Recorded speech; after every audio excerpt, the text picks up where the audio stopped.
government efficiency, also known as DOGE.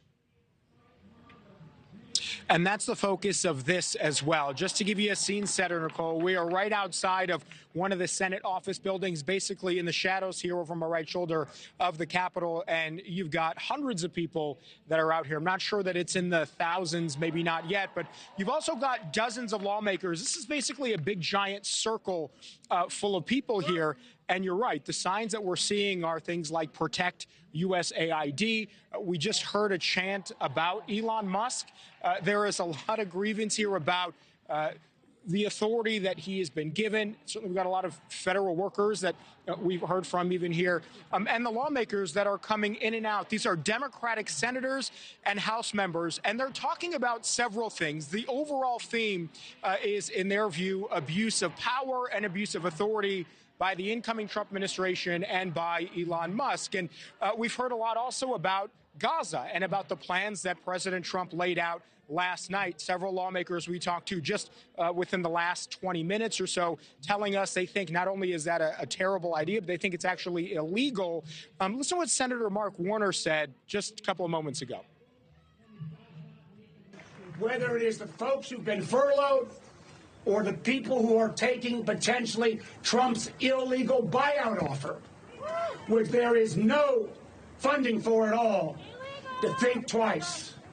We've got to make sure we get the AID workers back, get AID reopened, because as Chris said, where this is being celebrated right now is Beijing. So that's the theme here, as Senator Warner just laid out. And as we continue to walk through, again, you can see a lot of chants, a lot of energy here, a lot of people that are pretty angry about what they've seen so far from this administration. Not everybody is on that same page. This morning, we heard from Speaker of the House Mike Johnson in his regular weekly press conference today, specifically as it relates to Gaza. And again, he got a lot of questions today, but on the Gaza question, this is what he said in full defense of President Trump's plans he rolled out. The initial announcement yesterday, I think, was greeted by surprise by many, but cheered by, I think, people all around the world. Why? Because that area is so dangerous, and he's taking bold, decisive action to try to ensure the peace of that region. It's a bold move, certainly, far bolder than what's been done before.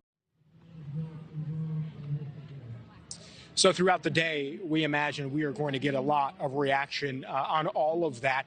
And I think the broader sense here, Nicole, is that at the beginning of this Trump 2.0, this new administration, I think there was a sense among Democrats on Capitol Hill that the quote unquote, resistance that we saw in 2016 was maybe diminished. We didn't see massive protests around the country this time around like we did last time. In fact, when it came to polling on certain issues, some of the things Donald Trump ran on this time around were more popular.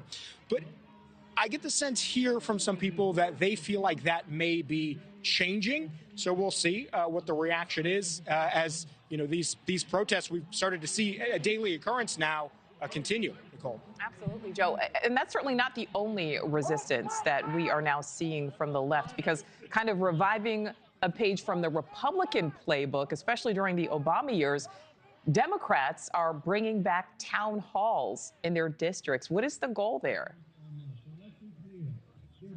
Yeah, in fact, House Democratic leaders have instructed their members to continue to have town halls. And I think what they want is what you see over here, which is you've got a lot of people that right now are clearly standing up against what they see are missteps.